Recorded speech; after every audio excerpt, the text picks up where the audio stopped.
जो माने दल भितर से गोष्ठी बर्तमान अधिक शक्तिशाली पांड्यान को विरोध करुवा लोक मान शक्ति बहुत अधिक।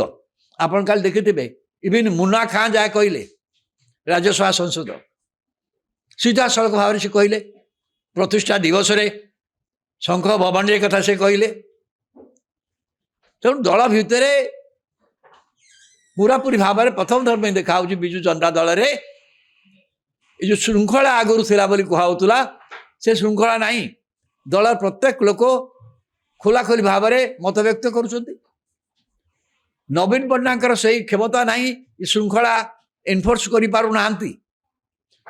यही परिस्थिति रे जो कथा बौद्धि पात्र भी कहीदेले जो कथा कहीदेले एवं अनुमान सुजाता को लेकिन जो प्रश्न सब उठे से आगामी राज्यसभा निर्वाचन से गोटे भयंकर परिस्थिति सृष्टि करें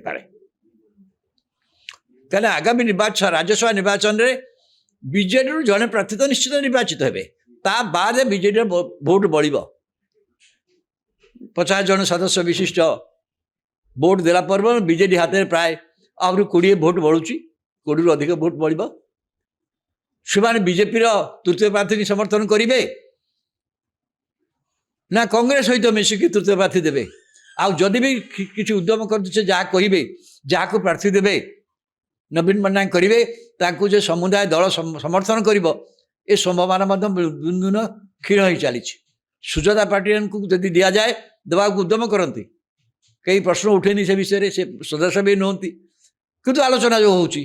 सी आलोचना मुझे भावुँ नवीन पट्टनायक निजे काली गोटे अंत घटे से विषय बिल्कुल काली प्रतिष्ठा दिवस उठी नहीं सीधा सड़क आनी राज्यसभा को पठेवा कथा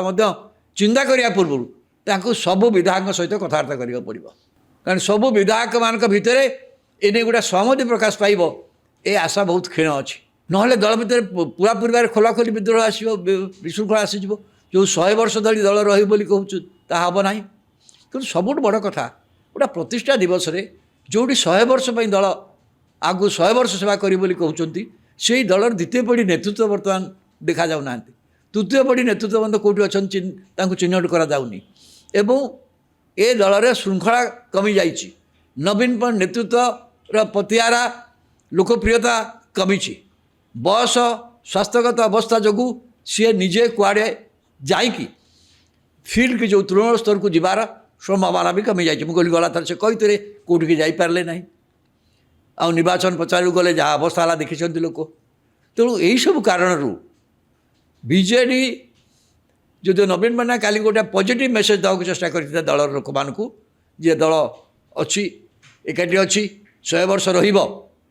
किंतु दलर जो दुर्बलता काली अनेक जगह प्रकाशित होती किंतु सबुठ बड़ कथा किंतु आपण माने जहाँ कहले मुझे अनेक समय सरकारी दल हुए वक्तव्य को नहीं किसी कहते जो सरकार दुर्बलता विषय जहाँ कहले मुझे भावुँ नवीन पट्टनायक अन्न जो कौन दुर्बल थे गोटाए शक्ति अच्छी सेटा हूँ गोटे पॉजिटिव बेले नवा उचित से जहाँ से 24 वर्ष राज्य में मुख्यमंत्री होती मुख्यमंत्री हबार जो अभिज्ञता अच्छी अनेक कथा को से स्पिरिट नि राज्य शासन विषय जहाँ कहते आईन श्रृंखला विषय जहाँ कहते अन्य क्षेत्र में जहाँ कहते महिला मान क्षेत्र में जहाँ कहते गोटे राज्य शासन मुख्य भाव में से जो थिले जो अभिज्ञता अच्छी गोटे पॉजिटिव मेसेज मार्क किंतु निज दल विषय जहाँ कहते मुझे भावुँ गल काली प्रतिष्ठा दिवस रे जदिव दल भांगी ए संभावना को से एड़े देते किंतु दल भितर श्रृंखला ना दलर तृतीय पीढ़ी नेतृत्व स्थापित है बीके पांड्यान गला पर किए दल परिचालना करुके पांड्यान पर आउ द्वितीय पीढ़ी नेता जो पीएससी कर पीएससी रे जो मान मेम्बर रखिंट भर अधिकांश पांड्यान लोक और काली खोला खोली बाहर देले बहुत लोग से पांड्यान लबी गोष्ठी कहता लोक मान विरोध कर एक आज खबर मिली जे बबी दास जी कि इतने प्रभावशाली नेता पीएससी मेम्बर अच्छा निज एरिया रे प्रतिष्ठा दिवस से नथिले गत काली संघ भवन भी नथिले आपण भावतु दल भितर जो विशृंखला आ भितर दलर पूर्वतन विधायक माने 47 जन विधायक बसिकी जो मेसेज देते नवीन पट्टनायक ठीक अच्छी कि अन्य सबू कथार जहाँ ये निष्पत्ति हो मानिने ता नुहे दल जोटी दल बर्तमान आह्वान सम्मुखीन होती दल छिड़ा हो पारुनी दल पर कार्यक्रम ना नीति ना ठीक सरकार दुर्बलता सरकार जो विफलता कहले ठीक अच्छे ସବୁ କଥା କହିଛନ୍ତି କାଲି। କିନ୍ତୁ ଦଳ କିପରି ଆଗକୁ ଯିବ, ଦଳ କିପରି ଭାବରେ ପୁଣି ଲୋକମାନଙ୍କ ବିଶ୍ୱାସ ଆଣିବ, ଏତେ ବଡ଼ ଦଳ 30ଟା ଜିଲ୍ଲା ପରିଷଦ ତାଙ୍କ ହାତରେ ଅଛି। ଏ ଜିଲ୍ଲା ପରିଷଦରେ କ'ଣ କାର୍ଯ୍ୟକ୍ରମ ନିଆଯାଉଛି? ଗୋଟେ 30ଟା ଜିଲ୍ଲା ପରିଷଦ ହାତରେ ଅଛି, ଏତେ ପୌର ପରିଷଦ ହାତରେ ଅଛି। ସେମାନେ ସେହି ସବୁ ସଂଗଠନ ଗୁଡ଼ିକ ପାଇଁ, ସେହି ସଂସ୍ଥା ଗୁଡ଼ିକ ପାଇଁ କୌଣସି ମାର୍ଗଦର୍ଶିକା ଜାରି କରିପାରୁଛନ୍ତି କି ଯେ ଏଇ ଆମେ କରିବୁ? ଏଇଠି ଯେଉଁ ସେବା କଥା କହୁଛନ୍ତି ସେ ସେବା କାର୍ଯ୍ୟ ସେଠି ହେଉଛି ନା ନାହିଁ, କିପରି ହେଉଛି ତାର ତଦାରଖ ହେଉଛି କି ନାହିଁ, ଦଳ ପକ୍ଷରୁ କରାଯାଉଛି କି ନା ନାହିଁ, ତାର ତ କୌଣସି ବ୍ୟବସ୍ଥା ହେଉନି। ବରଂ ସେଠି ସବୁ ଜାଗାରେ ଲୋକମାନେ ଭାବୁଛନ୍ତି ଯେ ଦଳ ବା ଇଏ କେତେଦିନ କ୍ଷମତା ଚାଲିଗଲା, ଆମେ ତ କ୍ଷମତାସୀନ ଦଳରେ ଥିଲେ, ଅନ୍ୟ କ୍ଷମତା ଆଡ଼କୁ ଯିବାକୁ ନେଇକି ଦଳ ଭିତରେ ଅଧିକାଂଶ ଜାଗାରେ ଲୋକ ଭିତରେ ମାନସିକତା ଆସୁଛି, ଯେଉଁଥିପାଇଁ ଅନେକ ବ୍ଲକ ଅଧ୍ୟକ୍ଷା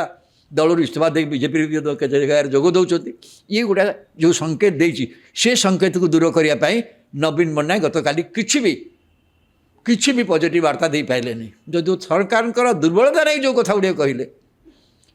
ଶାସନ ନେଇ କୁହନ୍ତୁ, ବିକାଶ ନେଇ କୁହନ୍ତୁ ବା ଚାଷୀମାନଙ୍କ କଥା ନେଇ, ବିଶେଷ ଭାବରେ ମହିଳାମାନଙ୍କ ସଂକ୍ରାନ୍ତରେ ଇଏ କିଛି ପରିମାଣରେ ତାଙ୍କର ଅଭିଜ୍ଞତା ଦୃଷ୍ଟିରୁ କହିଛନ୍ତି, ଯାହାକୁ ଯଥାର୍ଥ ହେଲେ ମଧ୍ୟ ଜଣେ ବିରୋଧୀ ଦଳ ନେତା ଭାବରେ। କିନ୍ତୁ ତାଙ୍କ ନିଜ ଦଳକୁ ଆଗକୁ ନେବା ପାଇଁ ମୁଁ ଭାବୁଛି କୌଣସି ବଡ଼ ବାର୍ତ୍ତା ସେ ପ୍ରଦାନ କରିପାରି ନାହାନ୍ତି।